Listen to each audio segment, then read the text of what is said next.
Hi everybody, today we would like to share with you about cervicogenic headache. So what is cervicogenic headache? So which means the headache which is related to neck problem. Now we look at the pain area for cervicogenic headache. So the main pain area will be the upper neck area, and some cases may radiate up all the way to the back of the skull and to the eyes area. So what are the main symptoms for cervicogenic headache? The first one we look at the headache intensity may change in certain neck movement. For example, when you turn the neck to the right, the cervical headache may increase or reduce. And when you cough or sneeze, the headache will increase. And you may also experience stiff of the neck and radiating pain from the skull, back of the skull, and all the way up to the eyes area. So what causes of cervicogenic headache? The main two things we look at is muscle tightness around the upper neck area and the joint stiffness at the upper neck area, especially at the C1, C2 level. So what's causing these two structures, the muscle and joint, become stiff? Firstly, we look at the trauma or whiplash injury, which means like car accidents. Secondly, we look at degenerative changes. And third one is posture, especially when we're sitting. Now we look at the common risk factor. As you can see, poor sitting posture will create a lot of upper neck tension because the neck is in the forwarded position for long hours, which will create a lot of stress around the upper neck muscles and the joint, and we eventually will have headache. And also these days, long hours looking in front of the handphone may also have the same problem. Stress, yes, for some people will also create cervicogenic headache because when in stress, the muscle will become more tight than usual. And lastly, we look at the sleeping position, especially when we sleep on the stomach and the neck always positioned in one side. Because as we get older, our joint becomes stiff. So if the whole neck placed in one position, the tension will be increased around the upper neck area. This is because the upper neck muscle or joint, it contribute around 50% of the neck turning movement.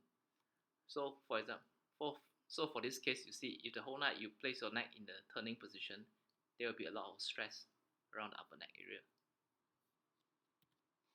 Hello, physiotherapy. I had this pain for about half year already. It disturbed my work and my sleep. How can you help me?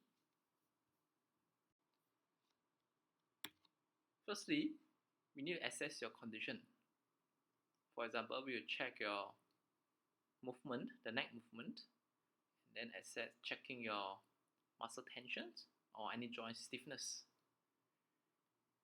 So we try to identify your main issues. For example, if your joint very stiff, we manage the joint stiffness issue either with manipulations or mobilizations, whichever needs. And if you have a muscle tightness, we release the tension. But after that, the most important thing is to prevention the pain come back. So we have to correct your posture, and secondly, we need to educate you about the exercising part. By exercising regularly, you may prevent the muscle getting tight and the joint won't get so stiff, and then will prevent the headache. So, can you give me some tips to prevent it? Okay, so now we look at the tips to prevent. First thing, we look at the good posture in sitting. So make sure your neck don't go forward or near to the screen when sit, and no slouch position at the back. But no matter how good your posture is, try to stand up, walk around, have a break every hourly to prevent the muscle getting fatigued or tight. And the most important thing is regular neck exercise. So for the first two exercises, side bending stretch and levator scap stretch, this is quite important because these are common two muscles that will become very tight. So for these two exercises, try to stretch. Each stretch, try to hold around 20 to 30 seconds. And the third exercise, we look at backward neck strengthening. This exercise, the main purpose is to correct the neck forwarded issues. And the last one is upper back turning stretch, so to prevent the upper back stiffness. So all of these exercise, how frequent should I do? So for these 4 exercises, you can do everywhere or anytime. So when you work, I will suggest every hourly you do it few times, for example 3 to 4 times for each exercise. So if I having pain during this exercise, should I continue? So if you feel pain during exercise, you definitely cannot continue to do the exercise. We're trying to stretch the muscle. That's why you should feeling pulling tension, but not creates pain.